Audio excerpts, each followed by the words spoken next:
Welcome friend, युक्ति IAS के इस ऑनलाइन प्लेटफॉर्म पर मैं अमर अरविंद आप सभी लोगों का तहे दिल से स्वागत करता हूं। आज इम्पोर्टेंट टॉपिक का कॉलेजियन से संबंधित सीरीज लेकर आया हूं। महत्वपूर्ण टॉपिक ये है, आप लोगों का लिए इसका थंबनेल आप लोगों को सेंड किया गया था, उससे विभिन्न एस्पेक्ट को देखा जाएगा। उससे पहले जो हमारे चैनल से अभी जस्ट जुड़ रहे हैं, नए स्टूडेंट हैं, नए मित्र हैं, चैनल को सबसे पहले शेयर कर लीजिए, सब्सक्राइब कर लीजिए, साथ ही बेल आइकन को भी दबाएं ताकि और जो भी नोटिफिकेशन हो सबसे पहले आप तक पहुंचे। और जो हमारे पुराने मित्र हैं चैनल को शेयर कीजिए ताकि और भी लोग हमसे जुड़ सकें।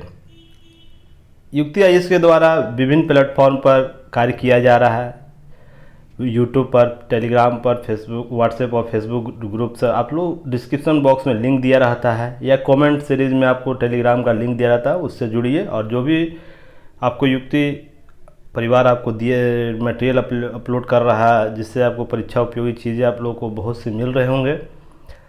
उसके साथ ही डीएनए, डीसीए, टॉप करंट का सीरीज चलाया जाता है, जिसमें आपको महत्वपूर्ण टॉपिक को कवर किया जाता है, करंट रिलेटेड उसके बेसिक स्ट्रक्चर के सहित।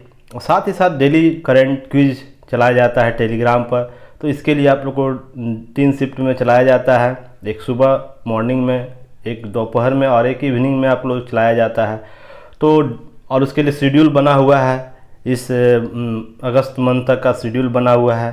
तो आप लोग शेड्यूल बाय टेस्ट दे सकते हैं। तो उसके लिए आप लोग लिंक से टेलीग्राम के ग्रुप में ऐड होइए या कमेंट बॉक्स में लिंक दिया रहता है, वहाँ से ऐड हो जाइए। चलिए आगे अब देखते हैं आज के टॉपिक में क्या कवर किया गया है। कॉलेजियम प्रणाली क्या है, इससे संबंधित बातें देखेंगे। 1, 2, 3 फर्स्ट, सेकेंड, थर्ड जज केस क्या है उसे देखेंगे। भारत में न्यायिक व्यवस्था किस रूप से कार्य करती है, किस वर्गीकरण कैसे है, उससे संबंधित सारी बातें को देखेंगे। और महिला न्यायाधीश की स्थिति क्या है न्यायालय में, सर्वोच्च न्यायालय, सुप्रीम कोर्ट और हाई कोर्ट में, तो इससे संबंधित बातों को देखेंगे। तो चलिए देखते हैं।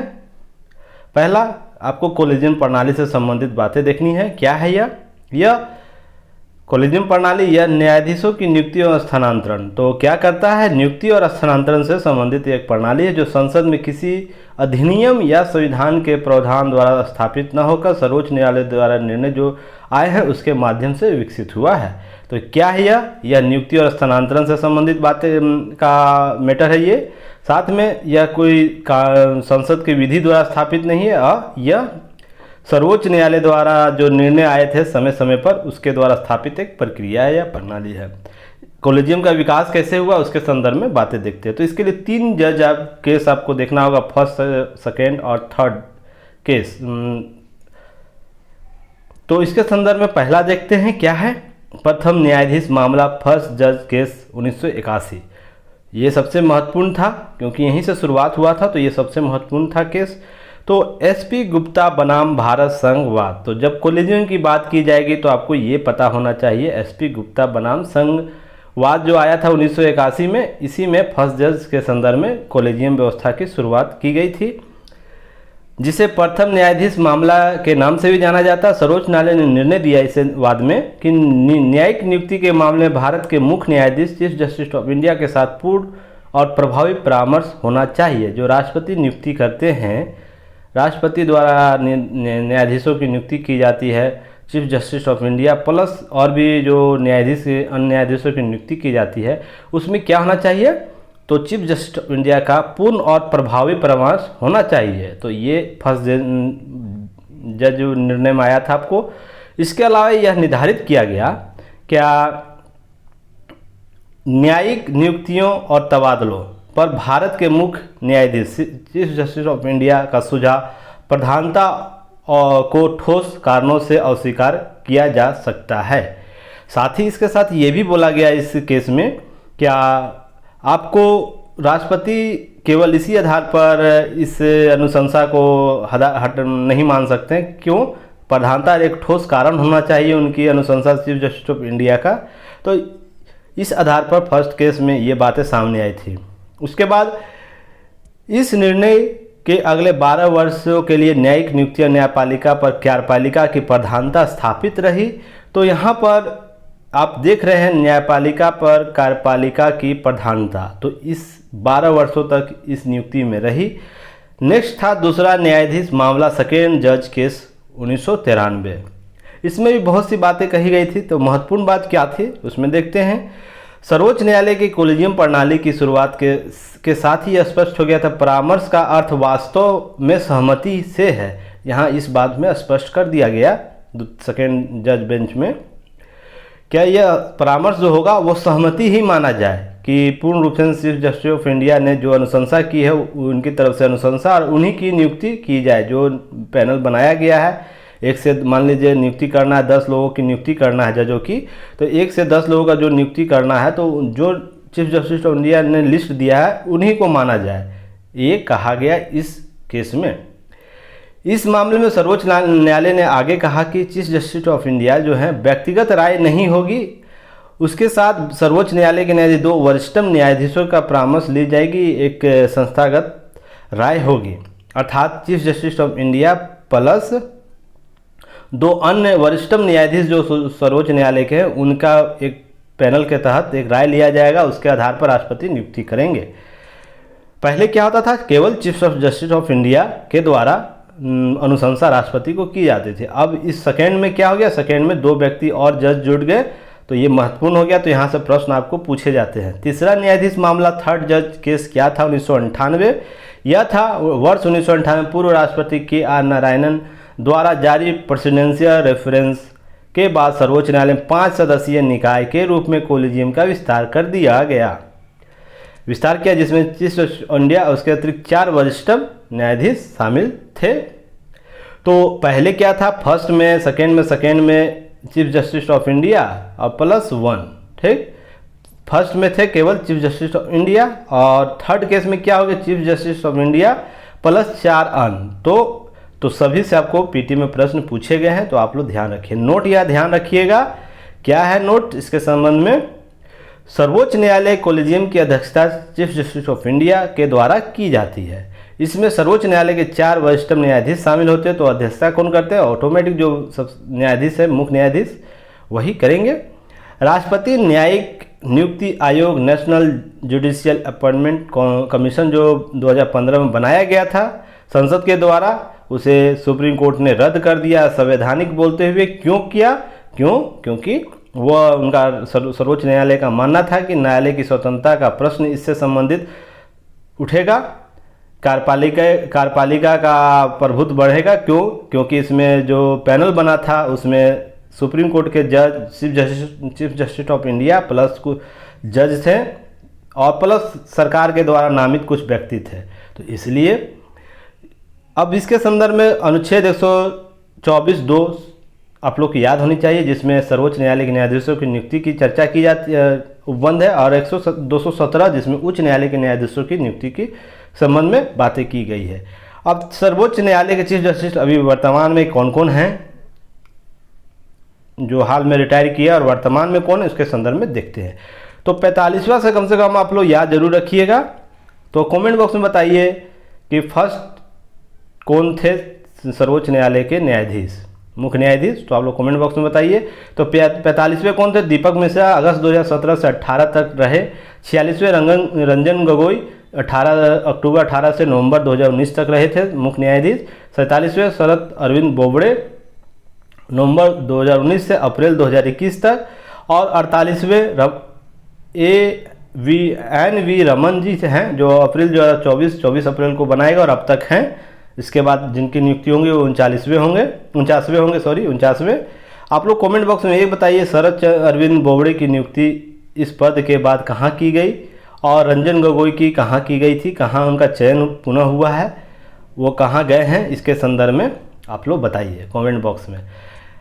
फिर नेक्स्ट है सर्वोच्च न्यायालय न्यायाधीशों की संख्या कब कितनी बढ़ी, ये भी आप लोग को ध्यान रखना है। यहाँ से भी पीटी में प्रश्न पूछा है, पीसीएस में और वनडे एग्जाम में भी है, साथ में यूपीएससी के कथन करनी में इसको शामिल करके। तो कब किया गया इसे एक नज़र देख लेते हैं। 1956 में 8 से बढ़ा के 11 कर दिया था, पहले 8 था, उसके बाद 11 हो गया। उसके बाद नेक्स्ट है 1960 में 11 से 14 हो गया।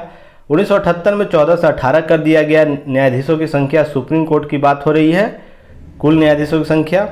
और 1986 में 18 से 26 हो गया, और 2009 में 26 से 31, और 2019 में सुप्रीम कोर्ट के मुख्य न्यायाधीशों सहित 34 न्यायाधीशों की व्यवस्था की गई। तो वर्तमान में कितना है? वर्तमान में कुल 34 न्यायाधीश है, जिसमें मुख्य न्यायाधीश भी शामिल हैं। तो केवल न्यायाधीश पूछेगा तो 33 होगा, 1 प्लस। तो आप लोग ये सब चीज़ें देख लीजिए, कितना कब वृद्धि हुआ ये भी याद रखिएगा आप लोग, क्योंकि एग्जाम में ये भी पूछा गया है। नोट आप देख लीजिए, ये सबसे इम्पोर्टेंट है, और इसी पर सुधार होने की बात भी चल रही है कुछ दिनों से। क्या इसके संदर्भ में आप लोग इसको ध्यान रखिएगा, इम्पोर्टेंट है।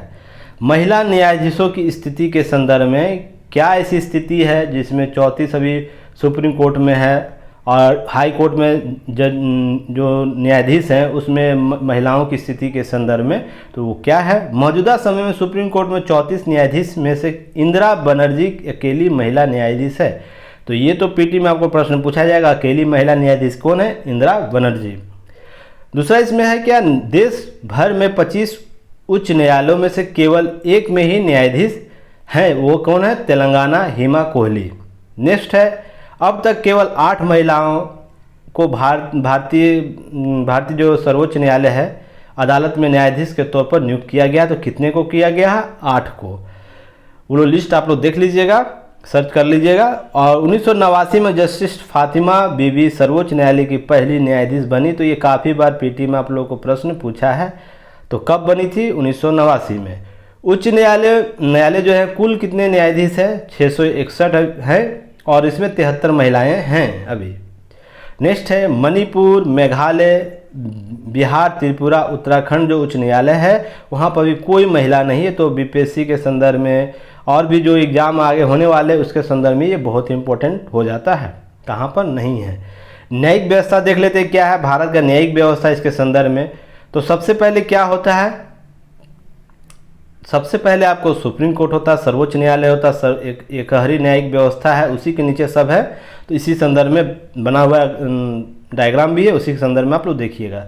सबसे ऊपर सर्वोच्च न्यायालय, उसके नीचे हाई कोर्ट, उच्च न्यायालय, उसके बाद निचली अदालतें होते हैं जिसे सब ordinate and lower court, district court बोला जाता है। तो ये क्या होता है? डिस्ट्रिक्ट कोर्ट में ही होता है, 3 पार्ट में होता है, सिविल कोर्ट, दीवानी अदालत, क्रिमिनल कोर्ट, फौजदारी अदालत, राजस्व विभाग, रेवेन्यू कोर्ट। तो इसके संदर्भ में तो सिविल कोर्ट के अंतर्गत कौन कौन आता है उसे देख लेते हैं, क्योंकि बहुत ही उपयोगी है ये कोई एग्जाम की दृष्टि से। तो जिला न्यायाधीश, डिस्ट्रिक्ट कोर्ट, सब जज, फैमिली, अर्ध न्यायाधीश, उप न्यायाधीश, पारिवारिक विवाद, मुंसिफिक और लोक अदालत जो है वो इसके क्रम में आता है। फिर नेक्स्ट आपको क्रिमिनल कोर्ट के संदर्भ में कौन कौन उसके अंडर है? तो डिस्ट्रिक्ट जज एंड सेशन जज, सत्र न्यायाधीश होते हैं वो होते हैं। फिर उसके बाद मेट्रोपॉलिटन या क्लास 1 मजिस्ट्रेट होते हैं, उसके बाद क्लास 2 मजिस्ट्रेट होते हैं, उसके बाद क्लास 3 मजिस्ट्रेट होते हैं।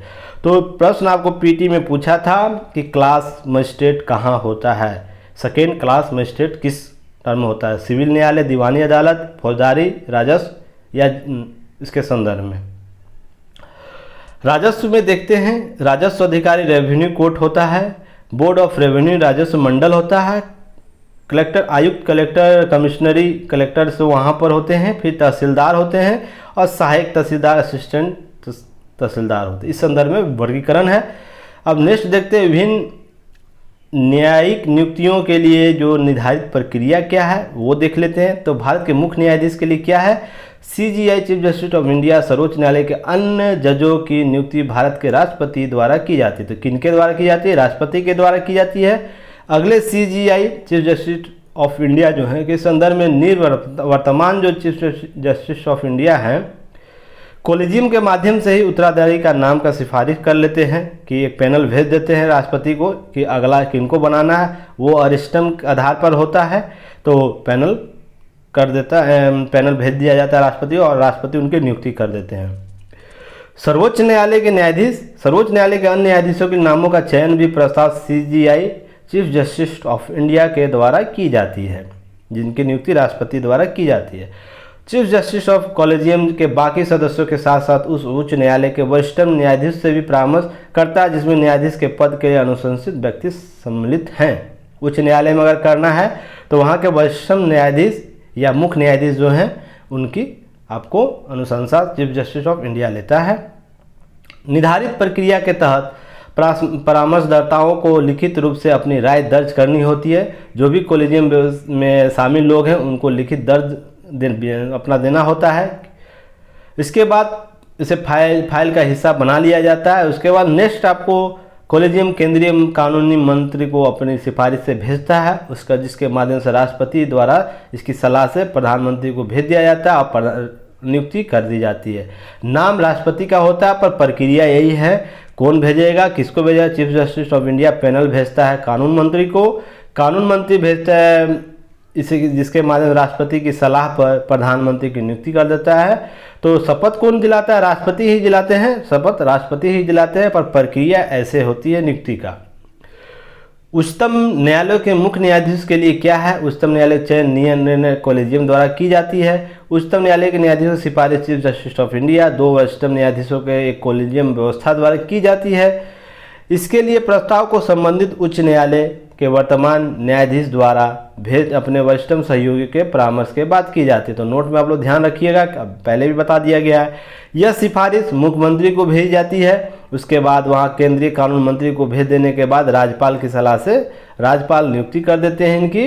तो इस संदर्भ में बातें स्पष्ट होती है। तो इतना ही आज के कॉलेजियम व्यवस्था से संबंधित महिलाओं की स्थिति, महिला जज की स्थिति के संदर्भ में। तो हमसे जुड़िए, और भी चीज़ें आप लोगों को बार बार आएगा, तो हम लोग से जुड़िए आप लोग, और अपने दोस्तों के साथ, अपने मित्रों के साथ इस चैनल को शेयर कीजिए। और जो भी टेलीग्राम पर क्विज चलाया जा रहा है ज़रूर उसमें शामिल होइए, क्योंकि बहुत ही महत्वपूर्ण प्रश्न इसमें शामिल किए जा रहे हैं। इसी के साथ मैं अमर अरविंद आप लोगों से विदा लेता हूँ। धन्यवाद। जय हिंद।